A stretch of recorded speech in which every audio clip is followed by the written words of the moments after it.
You know, I try and be the kind of adult that I thought didn't exist when I was a teenager.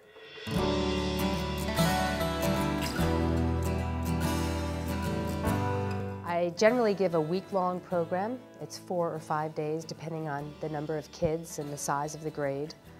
And my real goal is to help them postpone their relationship with alcohol until they're older, so really delaying that relationship, and also to galvanize and validate the kids at the school who are making good decisions already. I don't get tired of it. I mean, yeah, I'm going through airport security and messing around with suitcases and driving home from the airport at 4 in the morning. I mean, these are not the pretty parts of my job. But once I get there, once I'm installed at the school and I'm in front of the kids, I can dedicate myself to them totally and really enjoy what I do. Right. It's fun.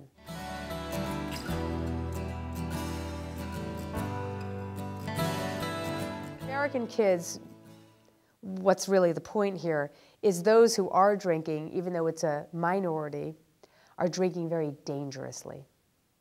Because protective services are not available because they're doing it in secret.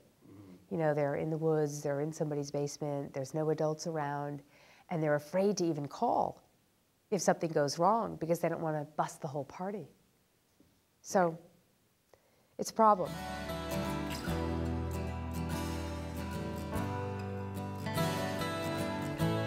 I want parents to leave my meeting feeling good and feeling empowered, feeling like there are lots of things they can do to help their child delay their use of alcohol and help them discover their passions and live their dreams in a safe and healthy way. It's totally possible. It's more than possible. I mean, a lot of kids are doing that. So I don't want parents to leave my meeting feeling alarmed or scared or helpless or, oh, this is a huge problem, because it's a problem. It's not a huge problem in that many kids are fine.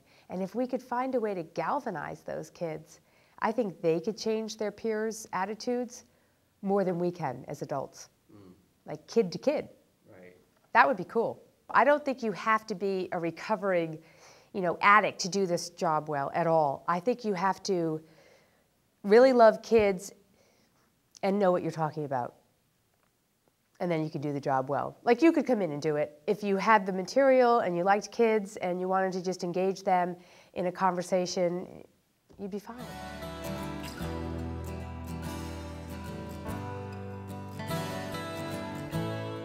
Ultimately, their parents are more influential, but certainly in the moment. If their parents haven't exerted influence up until that point, the friends will be more influential. But if the parents have really been doing their jobs and the friend is like, hey, let's go do this, they might feel like they have the knowledge and the support to be like, no thanks, going home. Right. I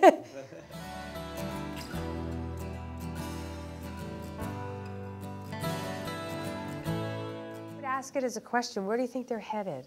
What do you think it's going to be like for them when they get to college? Are they going to control themselves if they're not in control now? Right. With rules? With parents, with everything, Sometimes it's just a question of getting kids to think, I don't tell them, I ask them, and then they come up with it. Right, that's good. They're smart. Yeah, they are. They can put it together.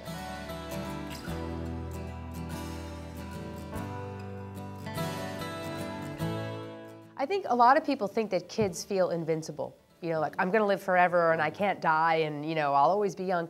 Right. I actually don't find that. I think kids feel vulnerable and they feel like they can be hurt and they're worried. And if you do things right, you can get them to talk about that a little bit.